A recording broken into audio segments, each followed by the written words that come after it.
Well, thanks for joining me. Today I'm in North Wales and I'm here for a North Wales Coast East Premier League match between Cerrigydrudion and Penmaenmawr Phoenix. It's the last day of May. It's the final game of the season in this division and it's great to be out here in North Wales. It's a very picturesque part of the country and I'm glad to be here. It's bright, there's some cloud, and it's very windy. And unfortunately for me today, I've forgotten to bring my microphone. So that's why I'm doing this introduction from in the car. But today's match, it's the league champions Penmaenmawr. I saw them lift the trophy last week at the match at Kimnel Bay. And because they've got that winning mentality, I imagine that they're going to want to finish the season on a high. However, for Cerrigydrudion, I'm sure that they prospect of taking the league champions down a peg or two will be a brilliant motivator for them. I guess we'll have to see how the game pans out. It's a good venue. It's very picturesque here, and I'm looking forward to watching the game here today.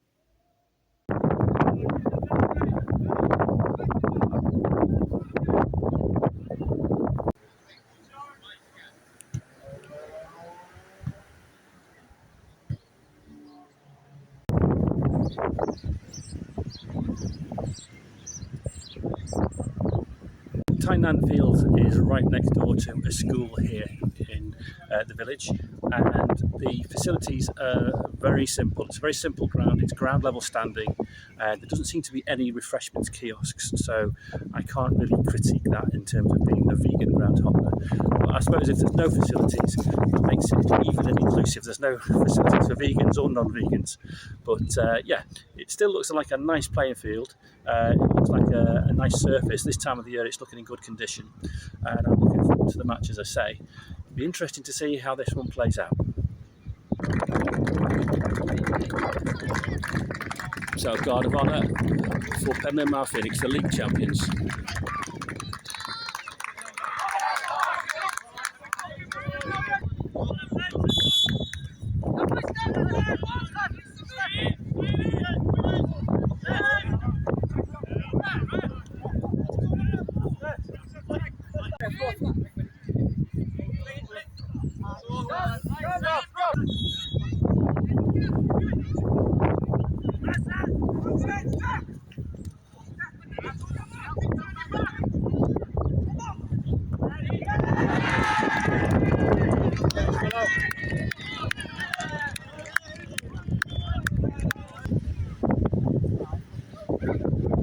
Half time, 2-0 to Penmaenmawr.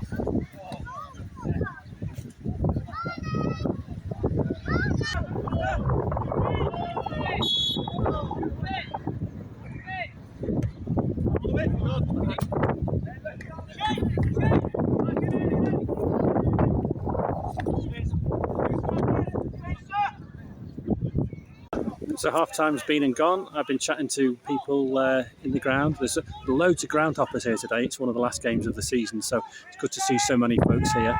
My vegan treat at half time I didn't get to eat, but I've still got it. It's a vegan Kit Kat, so I'm going to be having that while the second half goes on.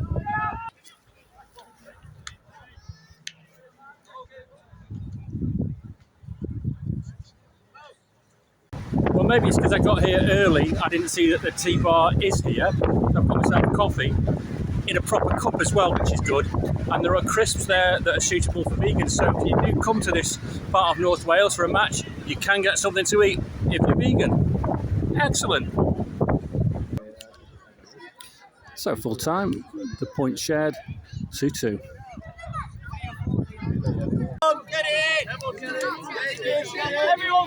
Another photo opportunity for the champions.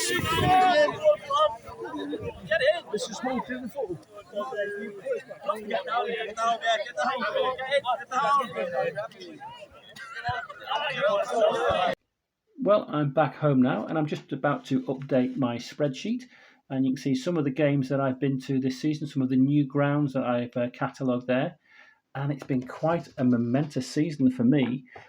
Overall, I've been to 260 football grounds to watch football. And this season, I've been to 62 new grounds for footballing purposes. So it's great. Also, it's been a landmark season for me because this is the year that I started to do the vegan groundhop videos, which I've really, really enjoyed. And having seen football in England, Wales, a few trips to Scotland, a weekend in the Isle of Man, a match in Italy, and a couple in Portugal, I've had a very broad range of football experiences. Some of it's been at the top level. I've been to a couple of English Premier League matches, ones at Crystal Palace and Brentford, and I've been to really grassroots football, like the match I was at today. And they've all got something different. They've all got a charm. They've all got always spark a memory for me. And I've got so many fond memories this season of great places that I visited. And what really makes the trip, what really makes a groundhop a good groundhop, isn't actually necessarily the match itself. I've seen some 0-0s, but really enjoyed the groundhops. So it's a strange one. What is the biggest factor in making a groundhop a good one is the people that you meet. And I often find going to different grounds all over the place, you meet good folks, friendly people more often than not. Like today, I met a number of nice folks today. One of the big memories that I have this season is the Isle of Man and going to a match at Onchan in the Isle of Man Premier League. Very friendly people there, lovely folks. And I've had experiences where there's been friendly people and vegan food, which is always a bonus. The vegan food is a real mark of an improvement for me, because I've been to Aberdeen, Partick Thistle, Falkirk, St Albans, Long Eaton United, Stalybridge Celtic, Millwall, Crystal Palace, and who's the other one? I don't think Leighton Orient. All got really good vegan options, and for most of them, I would say the people there at the grounds have been really, really friendly too. And the preconception that I had about going to Millwall seemed to me to be completely unfounded. There were genuinely friendly people there at the Den. So the thing that I've observed is that people make or break a groundhop. You meet friendly people and you have a good time. And it's also the passion that people have for their club. Because I go to most games as a neutral, and I feel quite privileged to go and enter a stadium where it means so much to the home support. So it occurred to me when I was at a match in Lisbon at Atlético Club de Portugal at the Estadio del Tapadinha. There was less than 300 people in the ground, but the people that sat next to me that I was chatting to were so passionate about their club. And okay, they share a city with Benfica and Sporting, but their passion was just as strong as anybody. And I think that's a message for us all, really. Never diminish or dismiss or ridicule the support of a club just because they happen to be a small club or have a small fan base. Because what you find is that their passion is just as strong as anyone. And when you take that down to another level, to real grassroots football, the support and the love and devotion of people for their club goes even stronger, because they're volunteers. They're people that go week in, week out, or sometimes day in, day out to make sure that the club functions. Whether that's cutting the grass, marking out the lines, making sure the terraces are accessible, making sure the changing rooms are clean for the next match, or the refreshments bar is filled and stocked up. That behind the scenes work is the lifeblood of grassroots football, and those people that do all that behind the scenes stuff are absolute unsung heroes.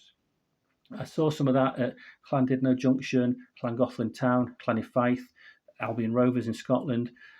It's great to see that love and that devotion for the beautiful game, because football, it still is the beautiful game. If you're disillusioned with the elite level football, with English Premier League, with VAR and professional footballers diving as if they've been shot when they've barely been touched, what I would suggest is come to grassroots football. Go and support your local grassroots team, because you'll see something that's really genuine and it's authentic football. You'll have 22 players wanting to play football, and it's so refreshing. It's absolutely beautiful. It might just refresh your enthusiasm for football if you go and watch that. So there you go. There's my message. This is my last video of the season, because it's the end of season. Tonight it's the Champions League final between Paris Saint-Germain and Internazionale. I fancy PSG to win it. It remains to be seen. I'll be watching it on TV, but for me, it doesn't actually beat going to a game. So yeah, I'll wait and see how that goes. But this is it for the 2024-25 season. If you've watched any of my previous videos, or if you've stuck this one out to the end, I'd say this. Thank you very much for watching. I hope you've enjoyed it, and hopefully you'll join me next time. So until then, I'll say this. Have a good summer.